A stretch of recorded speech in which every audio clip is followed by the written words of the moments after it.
Avid bird watchers are dared to take on what they call the big year, and that means they crisscross the country to see as many birds as they can see in 1 year, and it is all checked by the American Bird Association. They go through U.S. and Canada. All right, so the record is 780. 4 birders broke the record this year and checking off more than 750 birds from their list. That's pretty awesome. Olaf Danielson, oh my goodness, 776. He's joining us right now to talk about what has been an incredible year for you, sir, in terms of mileage, finding these birds, going through some brutal weather.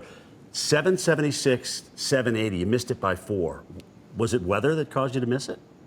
To some degree, at least a few birds. I don't know if it was 4 birds, but I had definitely my share of bad weather last year. What were some of the worst conditions that you saw?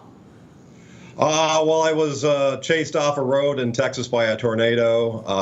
I was many blizzards. My house got hit by a severe ice storm on Christmas, so I had to abandon my bird chasing and go to take care of my house. All right, so Olaf, I have a little obsession with Japanese maples, so I feel you a little bit on wanting to go out and collect things. I mean, what is it like and how expensive is it to be a bird watcher? Well, it can be really cheap just to be a bird watcher. You just need a pair of cheap binoculars, but to do what I did, it costs a significant amount of money. Yeah, you got to travel, you know, birds aren't just one space. 300,000 miles Yeah, he different traveled. species. You travel a lot of miles. Oh, yeah. Over 250,000 in the air and almost 50,000 driving. So, have you seen any changes with the changing weather that we've seen?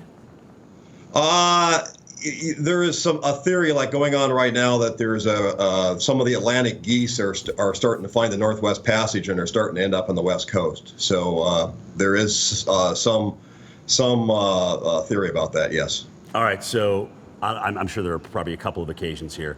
You're out. You're looking for different species of birds. Where'd you find the one that's like, oh my gosh, I can't believe I just saw that? Well, I saw a really hard to get bird in the middle of November in Gamble, St. Lawrence Island in Alaska that I did not anticipate ever seeing. What are the biggest challenges for birders?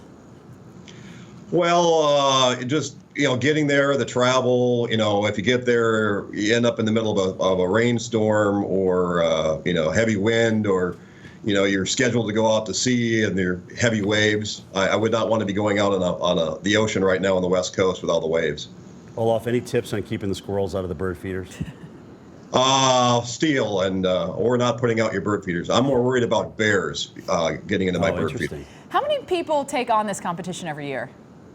It depends on how serious it is. There really wasn't a real serious attempt since 2013 before this. Before that, there was one in 2011 and maybe 10 years before that. So it depends on what everyone's mood is and how much extra money people apparently have. So are you going to try and break the record? And if you do that, do you have to start over? Yeah. Yeah, you have to start every year. Oh my goodness.